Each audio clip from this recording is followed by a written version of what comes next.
other things that get paid by the project into the community. As we work with the community, we will be working to make those sustainable. If all that money is spent as it's received, and you buy vehicles and you build buildings, you do things that ultimately cost money to maintain, then when the mine leaves, then it's a challenge for the community.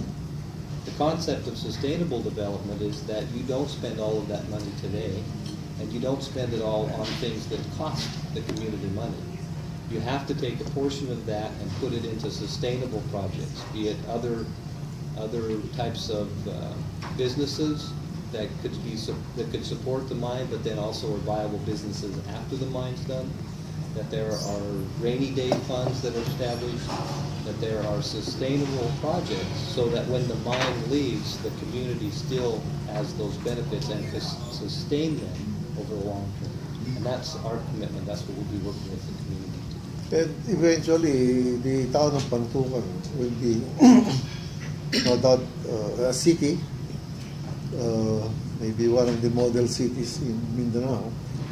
At the same time, we at St. Augustine and Nadecor hope that the mine life of the mine goes beyond the 22 years.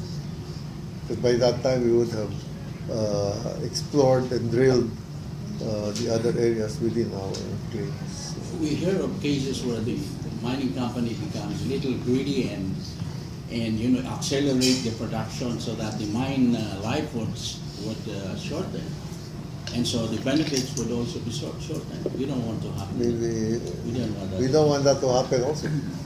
Well, yeah, that's. So if I understand you right, your concern is that the mining company would come in, high grade the deposit, be gone in a shorter period of time, and there'd be less benefits to the community. The typical mine planning scenario is that you come in and you plan your mine where you do mine the higher grade ores initially. The reason you do that is that that's what gives you those good economics, and that's what brings the investment dollars in that are needed to develop the project. So there will be that kind of a rise in production in the early years, and then it will slow down and taper off near the end. As Corrado said, we will be working to do more drilling and find more higher grade ore so that higher production is extended over a longer period of time.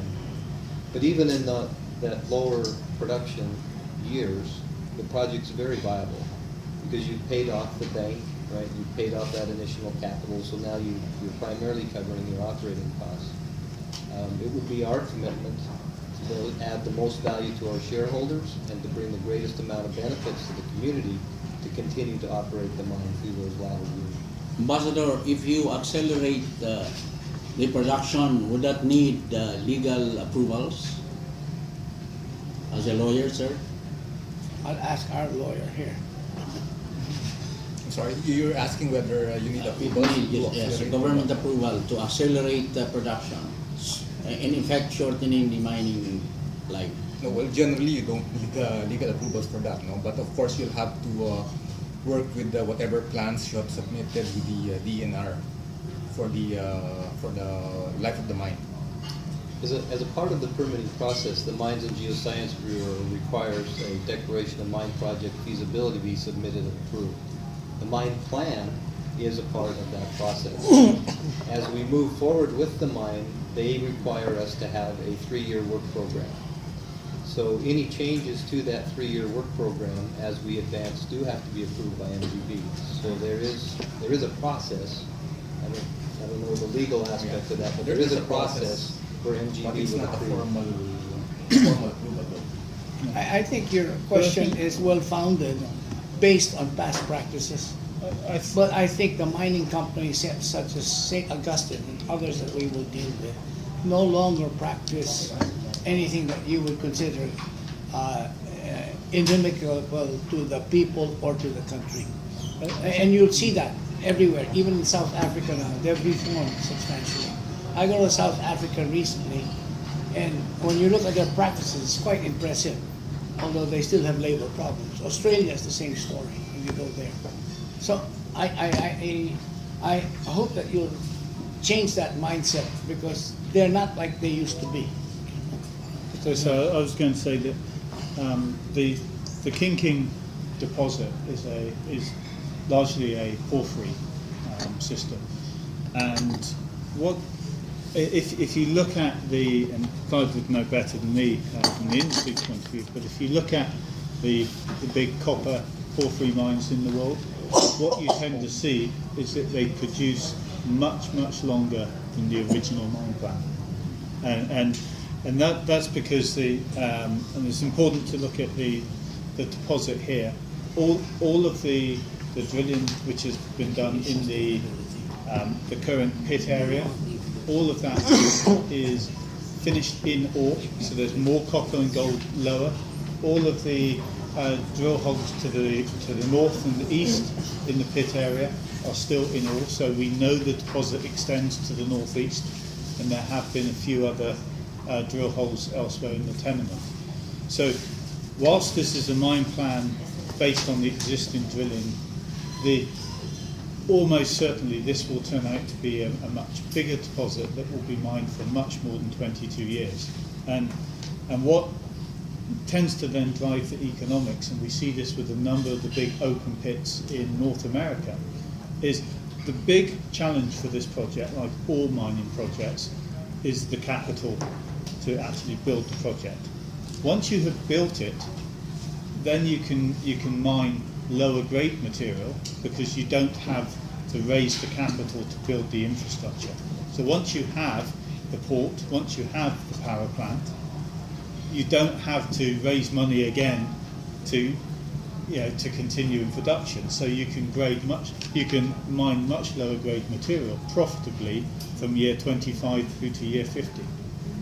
And so it's difficult to predict the future, but rather than be concerned about a mine life of 22 years, my guess is that the mine life will be much longer than 22 years. Yeah, and I can assure you, our philosophy isn't a shorter mine life, it's a longer mine life. That's what we're working to. Based on your expected recoverable deposit, thinking would easily be the second largest project in the Philippines next to Tampakan. Hopefully. Yes. But at the rate Tampakan has scaled down its operation because of some problems, including government mining policy, how will this impact your project? It upgrades us to number one.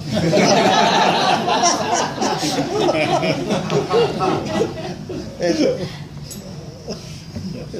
as Avis says, they want to be number two after Hertz. We don't anticipate any impact based on what Tampakan does or doesn't do.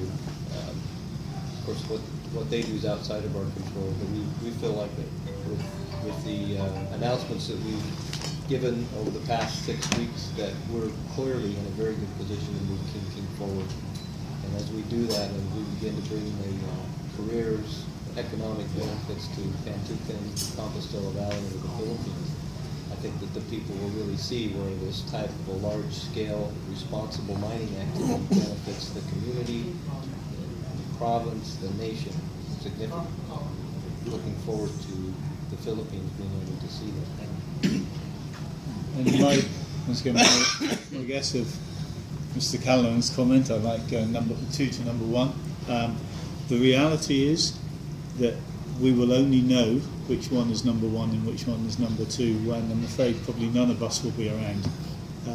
Both of these mines will produce for a very long time, and then maybe our great-grandchildren will be able to say which one actually produced the most. And there's no jealousy here because we want Tampakan also to be in operation. So with both mines in operation, then the country would redound to the significant benefits to the country. And I'm told that our local government in our area is more enlightened.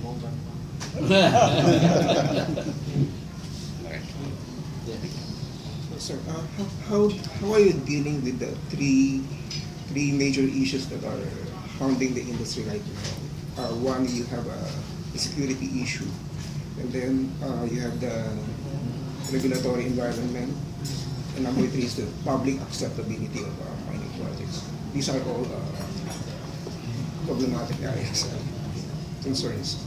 Well, how about if I take those in reverse order? If the public acceptability is one of our success stories. And, we've had a corporate social responsibility group in Pantucan engaged with the community on a day-to-day basis for almost 3 years now. We've been successful in obtaining the endorsements that are required for the BNPF approval from the barangays, from the municipality, and from the province.